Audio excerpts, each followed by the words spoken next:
네, 문재인 대통령의 첫 국제 무대 데뷔전이 마무리됐습니다. 북핵 문제 해결에 대한 공감대 속에 통상 압박이란 과제를 어떻게 해결할지가 관건으로 남았는데요. 네, 김준형 한동대 교수, 박휘라 국민대 정치대학원장과 함께 관련 내용 살펴보겠습니다. 네, 두 분 어서 오십시오. 안녕하십니까? 네. 자, 트럼프 미 대통령이 워낙 예측 불허로 좀 알려져 있고요. 그리고 정상회담 준비 기간도 좀 길지 않았기 때문에 상당히 우려하는 시각들도 좀 있었는데 어쨌든 첫 국제 외교 데뷔 무대치고 무난했다는 평가들이 좀 많은 것 같습니다. 일단 두 분 좀 어떻게 보셨는지 한 말씀씩 해주시죠. 네, 무난했다고 보고요. 말씀하신 것처럼 워낙 스타일이 다르고 그다음에 이제 과거에 노무현 정부와 부시 대통령 때를 기억하고 또 김대중 부시 당시를 기억하면서 뭔가 좀 불안한 게 있었고요. 북핵 문제 해결에 대한 좀 차이점, 그다음에 너무 빨리 만난다 이런 것들이 있었는데 저는 선방했다. 여기저기에 좀 위험 요소들이 잠재하고 있지만 선방했다. 괜찮은 회담이었다. 그렇게 생각하면 한 80점 정도는 줄 수 있을 것 같습니다. 예, 말씀해 주신 것처럼 스타일도 상당히 좀 다르다는 이야기들이 많고요. 또 너무 빠른 시점이다 이런 이야기, 여러 가지 우려들이 있었지만 그래도 선방했다 이렇게 이야기를 해주셨는데 어떻게 좀 평가를 하십니까? 뭐든지 평가하는 목표에 따라 다르지 않겠습니까? 예. 문재인 대통령께서 방미하기 전에 목표를 어떤 구체적인 성과에 연연하지 않고 이제 이 트럼프 대통령과 신뢰를 구축하는 데 중점을 둔다 그렇게 얘기했습니다.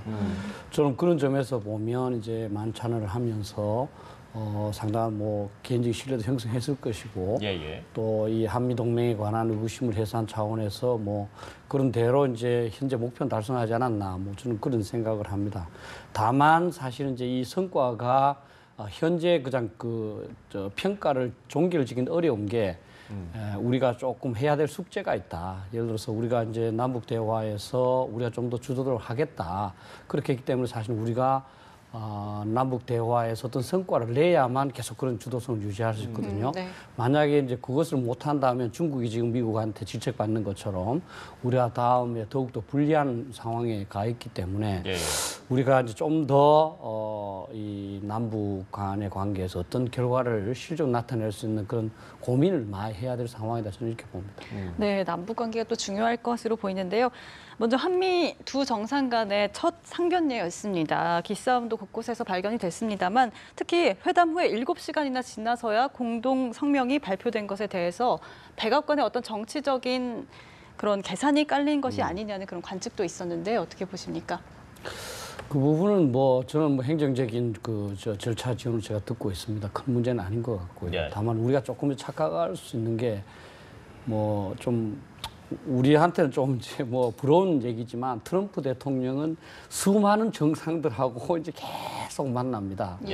우리는 사실 미국이 굉장히 중요한 상대지만 또 미국한테는 또 우리만큼 중요한 상대가 많지 않습니까? 그래서 그 시간을 쪼개서 하기 때문에 거기에서 어떤 우리한테 대한 관심이 이렇다 저렇다 평가하는 건 조금 그런 것 같고요. 특히 이번에 우리 방한하는 도중에 MSNBC의 미카 브레진스키라는 여성 앵커에 대해서 이제 트위터에 조금 이제 안 좋은 말을 해서 굉장히 논란이 됐거든요. 그만큼 제 생각에는 우리가 생각하는 만큼 트럼프가 이 한미 정상회담에 집중한 것 같지는 않습니다. 네. 발표 지연 이유 좀 어떻게 보세요? 저도 행정적인 거라고 보여지는데요. 근데 이 공동성명이라는 게 왜 그러냐면 공동성명은 사실상 강경화 장관이 갔을 때 거의 무난히 확정되거든요. 이제 각자의 언론 발표 부분에서 좀 차이가 났었지 않습니까? 그런 점에서 마지막 문안 정리 정도는 할 수 있지만 그게 알력이 있었기 때문에 또는 우리를 길들이기 위해서 7시간을 기다렸다. 이건 좀 지나쳐냈을 것 같습니다. 한미 FTA 재협상을 두고 양국 정상이 좀 다른 목소리를 내고 있는 것 같습니다. 일단 문재인 대통령이 한미 FTA 재협상은 합의 외의 이야기다. 이렇게 하면서 어떤 트럼프 미 대통령의 주장을 좀 일축을 한 것 같은데요. 어떻게 보세요? 이게요. 공동성명은 이게 6가지에 걸쳐서 아주 상당히 세세하게 내놨지만 전체 가이드라인입니다. 그러니까 이거는 문안으로 앞으로 5년간 한미가 어떻게 갈 길을 갈 건지 원칙들을 해놓은 건데 그러고 보니까 그렇게 이제 중간지대에서 만나는 거지만 이번 한미 정상회담이 우리 문 대통령은 국내라는 청중이 있고요. 그다음 트럼프는 미국 대내 여론의 청중이 있단 말이에요. 그러니까 청중을 의식하지 않을 수 없기 때문에 이 FTA 문제는 각자의 조금 다른 목소리로 결국 전달할 수밖에 없는 그런 정치적 이유가 있지 않나 그렇게 생각합니다. 예, 그러니까 뭐 미국의 좀 여론을 의식한 트럼프 대통령의 발언이었다. 뭐 이렇게 볼 수 있는 건가요? 예, 뭐 그래도 볼 수 있지만 네. 트럼프 대통령은 선거 공약 때부터 이 무역 역조 그걸 통한 일자리 창출 지속적으로 사실은 강조했습니다. 그렇죠. 그리고 이게 뭐 우리 한미 FTA에 대해서도 불평을 좀 했고요. 저는 뭐 FTA라는 것은 미국과 우리가 이제 사실 호혜성이 가장 중요합니다. 예. 미국과 우리는 좋은 조건으로 무역을 하고 그 대신 제3국은 안 좋은 조건이기 때문에 서로가 이익 본다는 거거든요. 그래서 서로가 예를 들어서 호혜성에 조금 이제 트럼프 대통령 뭐 110억 달러 이 얘기를 했습니다만 예, 그 얘기를 했죠. 조금 이제 안 좋다면 저는 협의해 나가야 된다고 생각합니다. 그래서 그것을 뭐 전면 수정이 아니라 예를 들어서 미국이 조금 불이익을 본다. 그럼 우리가 받아들여서 그러면 좀 시정하자. 또 우리도 마찬가지. 우리가 그 조항에서 어떤 것을 해보니까 상황이 달라져서 우리가 너무 불리하다. 이거 좀 수정하자. 그럼 서로가 협의하고 그렇게 해서 수정해 나가는 그것이 저는 건전한 동맹이 아닌가. 거기에 대해서 서로 뭐 이렇게 너무 밀고 당기고 하는 모습은 안 보여줬으면 좋겠습니다. 예. 네. 그런데 트럼프 미국 대통령이 한미 FTA가 2주 전에 만기가 이미 끝났다 네. 이런 말도 하고 있는데요. 대선 후보 시절부터 FTA 재협상을 주장을 해왔지 않습니까? 이런 압박이 계속해서 거세질 것 같은데 앞으로 우리한테 어떤 대응 전략이 필요할까요? 한 가지 실수가 더 있었죠. 보자면 재정 적자가 마치 무역 적자 때문이라고 얘기한 부분도 사실 틀리고요. 그러니까 말씀하신 것처럼 그 선거할 때 자기들의 지지자가 러스트벨트 그러니까 특별히 두 가지 예를 들었지 않습니까? 자동차와 철강. 예. 근데 사실상 이 부분을 이 두 가지인데요. FTA에서 반영하기가 쉽지가 않습니다. 그리고 한미 FTA에서 차지하는 그 비중이 굉장히 작고요. 예. 그러니까 우리가 이런 제품 수출에서는 약간의 우리가 우위가 있지만 농산물이라든지 지적재산권 서비스 뭐 이런 부분에서는 또 미국이 많이 이익을 얻기 때문에 그렇죠. 또 미국 내부에도 사실상 목소리가 다릅니다. 그러니까 미국에서 이익을 보는 쪽에서는 이거 한미 FTA를 재협상하는 것을 반대하는 목소리도 분명히 존재하거든요. 그런 것들을 잘 이용하면 될 것 같고요. 그리고 여기서 또 선방이라고 대통령 편을 좀 들고 싶은 게 뭐냐면 예. 공동 그 성명안에 재협상이란 말이 안 들어가게 된 거거든요. 그래서 이것이 저는 말씀하신 것처럼 박희라 교수님께서 말씀하신 것처럼 조정을 하거나 업그레이드하는 방식에서는 서로가 필요한 부분을 주고받는 것은 좋다고 생각합니다. 그런데 이제 문제는 재협상을 앞에 던져놓고 다른 걸 요구할 가능성이 이게 또 트럼프의 협상 전략이니까 거기에 우리가 너무 또 말려들면 안 되겠다는 생각합니다. 네, 뭐 교수님의 생각에 좀 공감하십니까? 예, 뭐 다만 한 가지 저희들 조금 한번 좀 나중을 위해서 교훈을 한번 찾아볼 게 예. 저희들이 사실 FTA를 체결할 때 사실 반대가 굉장히 많았습니다.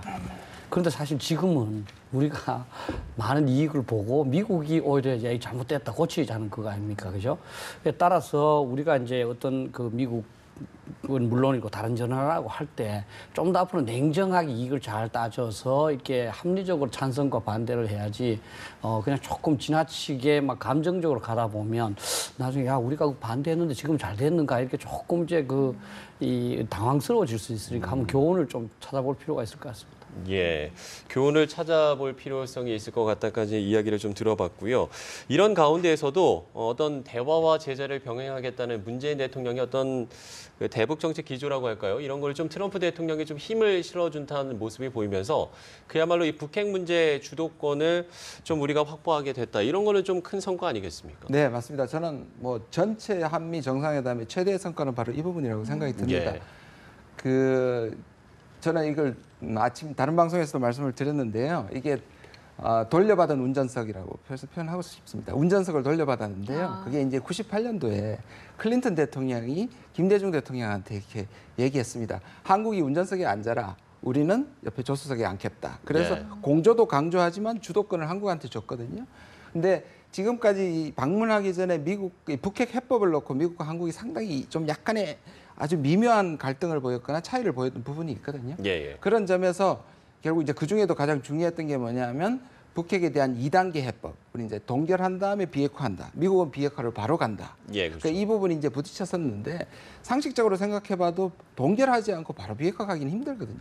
이 부분이 좀 이해가 됐다고 보여지고요. 그럼에도 불구하고 한미 공조를 또 얘기했기 때문에 그런 점에서 한국의 주도권을 찾아왔다는 점에서 상당히 이의가 있다고 생각합니다. 예. 네. 교수님 뭐 추가로 해주실 말씀 이제 있으신가요? 저는 어떻게 좀 보세요? 그것이 굉장히 그 앞으로 부담이다는 걸 말씀드리고 싶습니다. 예. 이제 뭐 사실 그 양국 정상이 합의문에 그 분명한 그런 그 견해 차이를 표명을 하고 미국이 한국의 입장에 동조한 건 아니거든요. 북한에 대해서는 압박과 대화를 같이 해야 된다. 그런데 사실 실질적으로 우리는 대화에 중점을 두고 있고 미국은 압박에 중점을 두고 있는데 그 분명히 이제 트럼프 대통령은 전략적 인내가 끝났다 그렇게 얘기를 했거든요. 예. 그럼 우리는 사실 미국한테 얘기한 전략적 인내가 완전히 끝난 건 아니니까 또 우리가 해결할 테니까 조금만 기다려달라 그런 뜻이거든요. 그러면 우리가 앞으로 조금 입증을 해야 됩니다. 봐라, 우리가 운전대를 잡으니까 이렇게 성과를 낼 수 있지 않느냐.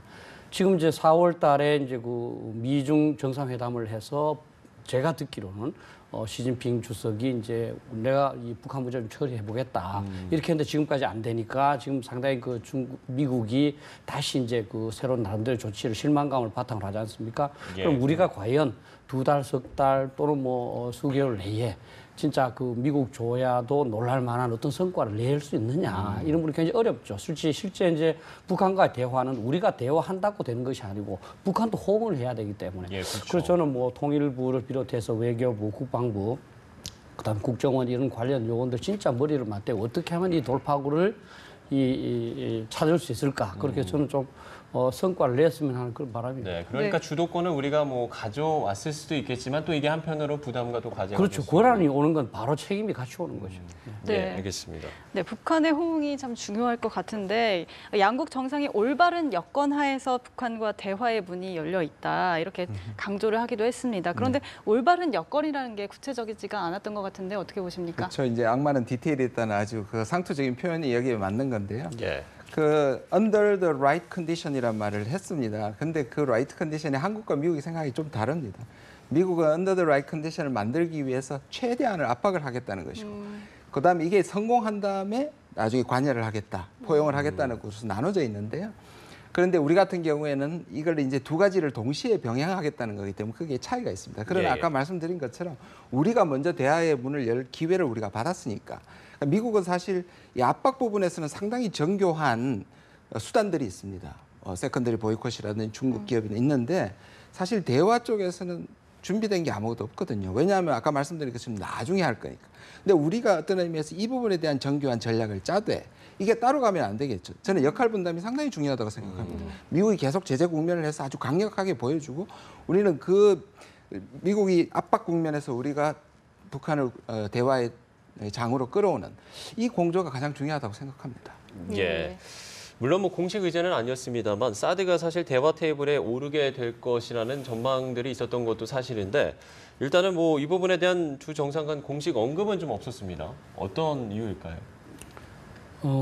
사드는 뭐 사실 그 정도로까지 뭐 비중 있는 무기는 아니죠. 사실은 이제 그런데 조금 그런 뭐 비중 있는 국제적인 사안으로 조금 이제 변질된 부분이 있습니다. 예. 저는 이제 뭐 며칠 전 방송에서 말씀드렸습니다만은 사드와 같은 이야기를 허심탄회하게 나누지 못한 것 자체가 조금은 한미 동맹에 있어서 건강성이 조금 약한 그 증거일 수가 있다. 왜냐하면 예를 들어서 한미동맹은 사실 혈맹이거든요. 이게 뭐 없던 동맹이 맺어진 것도 아니고 53년부터 지금까지 끊임없이 진짜 북한 도발에 공동으로 대처해오고 뭐 베트남 사태도 같이 해결하고 나머지 국제적인 문제를 굉장히 같이 해왔습니다. 예, 예. 그래서 진짜 뭐 서로의 이견도 허심탄회하게 얘기할 수 있었는데 아마 지금은 양 정상 간에 또 이제 양 실무자 간에도 처음 만나다 보니까 조심한 것 같아요.